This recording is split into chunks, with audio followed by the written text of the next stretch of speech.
Good morning, students. And today I'm going to do a poem with you from Unit 2. It's my hobby and it is about reading. Here, the poet Arunachalam Chandrasekharan, he is telling us that his hobby is reading. I think you also must be having your own hobbies, what you like to do, as you've already done in your paragraph writing. So these hobbies are your leisure time activities. What is the meaning of leisure time? It is your free time, children. And what do you do at that time? You like to do things which you like. Maybe painting, drawing, singing, or even dancing. But did you ever think that you could also develop the hobby of reading books? Well, reading books is a real great hobby. It gives you peace of mind, it helps you learn new words, and it also gives you new insights, helps you to reason and imagine many things. So, I advise you that reading can be a very good hobby, and you develop this hobby now itself, because who knows, one day you can become a great writer, a journalist, a poet, or even someone greater than our Prime Minister or our Chief Minister. So, my hobby is reading. It helps me in thought breeding. So here what the poet is saying is, his hobby is reading. And it helps me in thought breeding. Breeding is nothing else but what you can develop more and more. It takes me to places near and far. So by your imagination, you can go anywhere, even up to the skies, to think about the universe, the stars, the planets, or maybe a faraway land where you want to go, a beautiful place, somewhere abroad, or maybe your own childish desires to be in the supernatural world with all fast jets and planes and your superheroes like Spider-Man and Batman and Thor, all your superheroes. So it helps you in thought breeding, and it takes you to different places of your own imagination.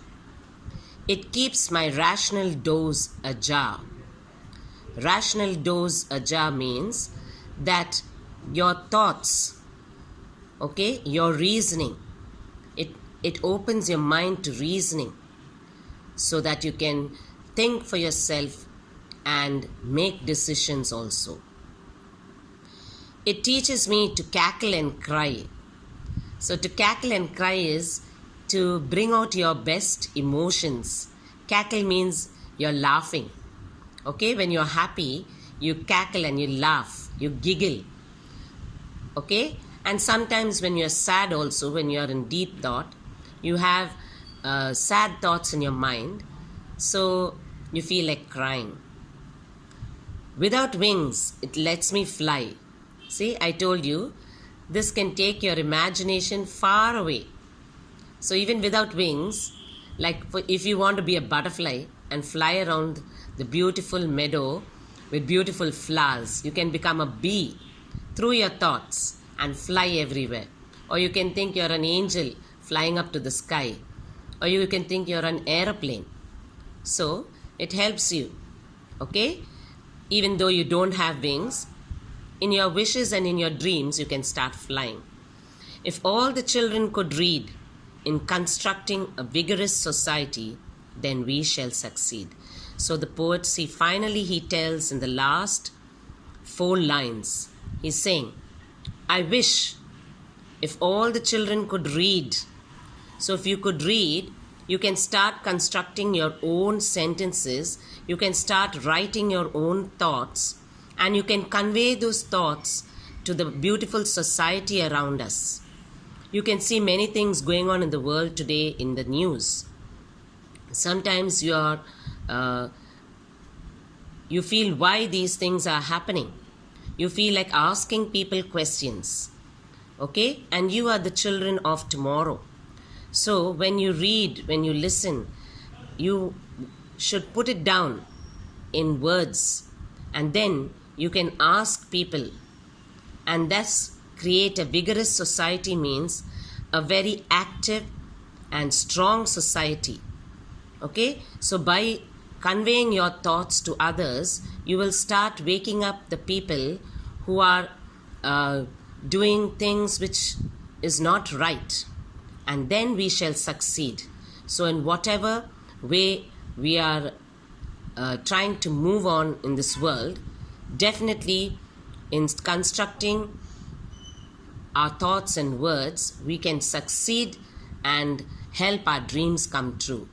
Finally, I just want to tell you about Abdul Kalam and many other people. Why I'm talking about Abdul Kalam? He's an Indian, and he was our president, and a wonderful man, a well-educated man who was a scientist and who always had his thoughts on students, even to his death. His last final moments in death, he was addressing students, because he knew you students, you young people are the future of India tomorrow. So by this poem, please cultivate the habit of reading and make it your best hobby. So I want you to learn this poem, children, and you can start writing your own poem also in your own words.